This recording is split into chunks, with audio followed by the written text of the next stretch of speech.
बोरति ज्ञान विराग करारे, बचन ससुक मिलत नद नारे।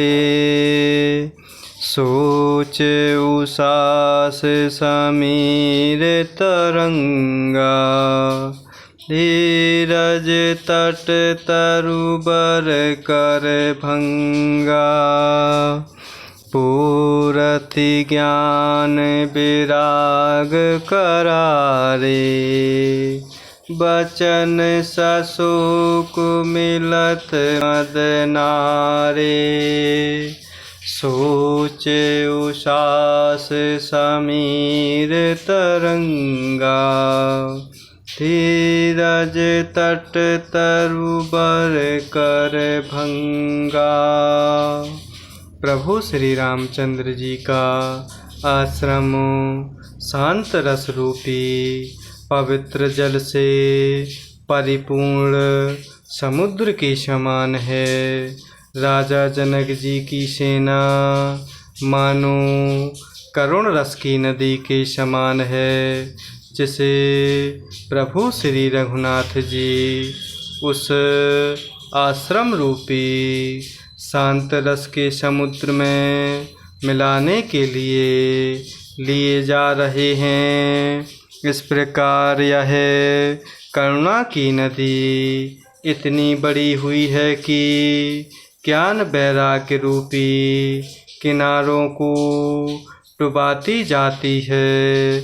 शोक भरे वचन नद और नाले के समान हैं, जो इस नदी में मिलते हैं, और सोच की लंबी सांसें अर्थात आहें ही वायु के झकोरों से उठने वाली तरंगों के समान हैं, जो धैर्य रूपी किनारों के उत्तम वृक्षों को तोड़ रही हैं।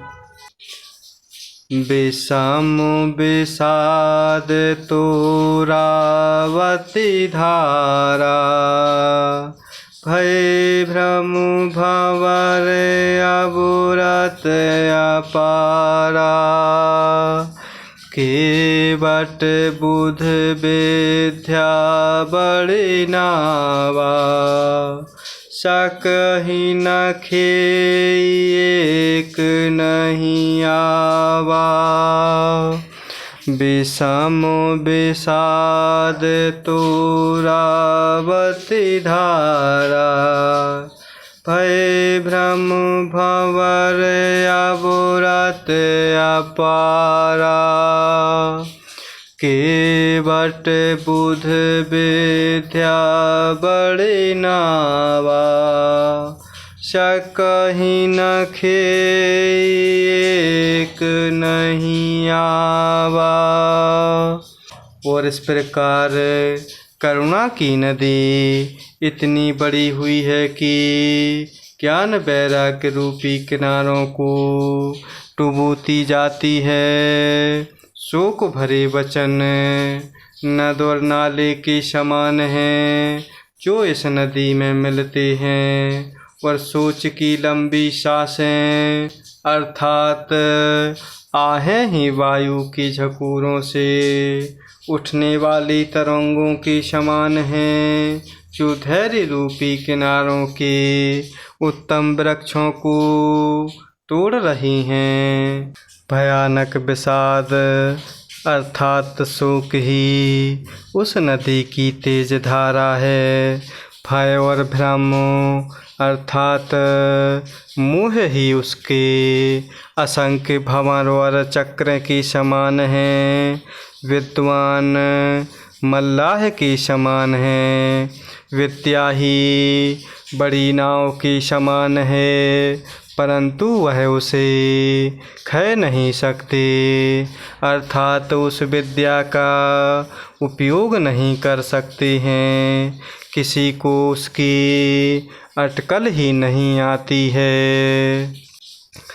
बनचर कुल के रात बेचारे, थके बेलो की पथिक ही हारे। आश्रम उदधि मिले जब जाए, मन उठे अम्बुधेय कुलाए। बनचर कुल के रात बेचारे, थके बेलो की पथिक ही हारे। आश्रम उदधि मिले जब जाए, मन उठे अम्बुधेय कुलाए। और इस प्रकार भयानक शोक ही उस नदी की तेज धारा के समान है। भय और भ्रम ही उनके असंख्य भंवर और चक्र के समान है। विद्वान मल्लाह है और विद्या ही बड़ी नाव के समान है, परंतु उस विद्या का वह उपयोग नहीं कर सकते। किसी को उसकी अटकल ही नहीं आती है। वन में विचरने वाले बेचारे कोल किरात ही यात्री के समान हैं, जो उस नदी को देखकर हृदय में हार कर थक गए हैं। यह करुणा नदी जब आश्रम समुद्र में जाकर मिली तो मानो वह समुद्र अकुला उठा, अर्थात खौल उठा। शोक बेकल दो राज समाजा, रहा न ज्ञानु न धीरज लाजा। भूप रूप गुणशील सराहे, रोवहि शोक सिंधु अवगाही। शोक बिकल दो राज समाजा, रहा न ज्ञानु न धीरज लाजा। भूप रूप गुणशील सराहे, रोवहि शोक सिंधु अवगाही। और इस प्रकार वन में विचरने वाले बेचारे कोल किरात ही यात्री के समान हैं, जो उस नदी को देखकर हृदय में हार कर थक गए हैं। यह करुणा नदी जब आश्रम रूपी समुद्र में जाकर मिलती है तो मानो वह समुद्र दुखों के अपार भंवर से अकुला उठा हो। दोनों राज समाज शोक से ऐसे व्याकुल हो गए कि किसी को ना ज्ञान रहा, ना धीरज और ना लाज ही रही। राजा दशरथ जी के रूप गुण और शील की सराहना करते हुए सब रो रहे हैं और शोक समुद्र में डुबकी लगा रहे हैं। अवगाही शोक समुद्र सोचहि, नारी नर व्याकुल महा। दई दोष सकल सरोस बोलहि, बाम विधि कीन्हो कहा। सुर सिद्ध तापस जोगी जन, मुनि देखी दशा विदेह की। तुलसी न समरथु को जो तरि सकै सरित स्नेह की। अबु गाहि शोक समुद्र सोचहि नारी नर व्याकुल महा। दई दोष सकल सरोष बोलहि बाम विधि कीन्हु कहा। सुर सिद्ध तापस जोगी जन मुनि देखी दशा विदेह की। तुलसी न समरथु को जो तरि सकै सरित स्नेह की।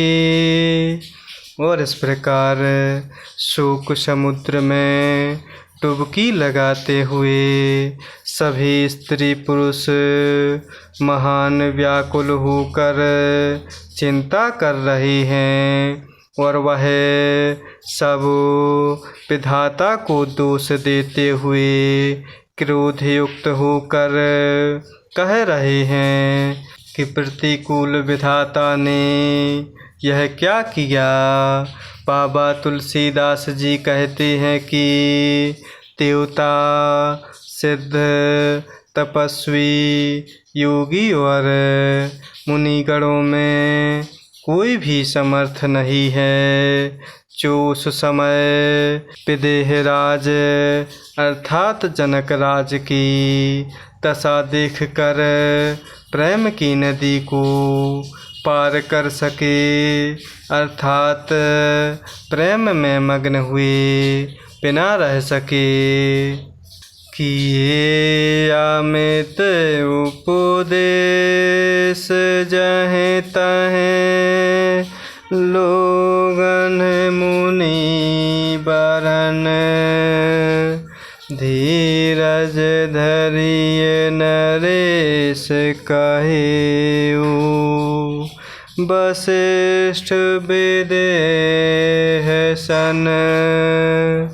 किए अमित उपदेश जहें तहें लोगन हैं मुनि बरन।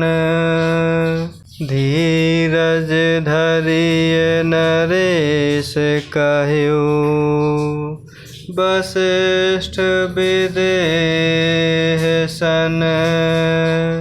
और इस प्रकार बाबा तुलसीदास जी कह रहे हैं कि देवता सिद्ध तपस्वी योगी और मुनिगणों में कोई भी समर्थ नहीं है जो उस समय विदेहराज अर्थात जनक जी की दशा देखकर प्रेम की नदी को पार कर सके प्रेम में मग्न हुए बिना रह सके। जहाँ तहाँ श्रेष्ठ मुनियों ने लोगों को अपरिमित उपदेश दिए पर गुरु वशिष्ठ जी ने विदेहराज अर्थात जनक जी से कहा कि हे राजन आप धैर्य धारण कीजिए। जय सिया राम जय जय सिया राम जय सिया राम जय जय सिया राम जय सिया राम जय जय सिया राम जय सिया राम जय जय सिया राम।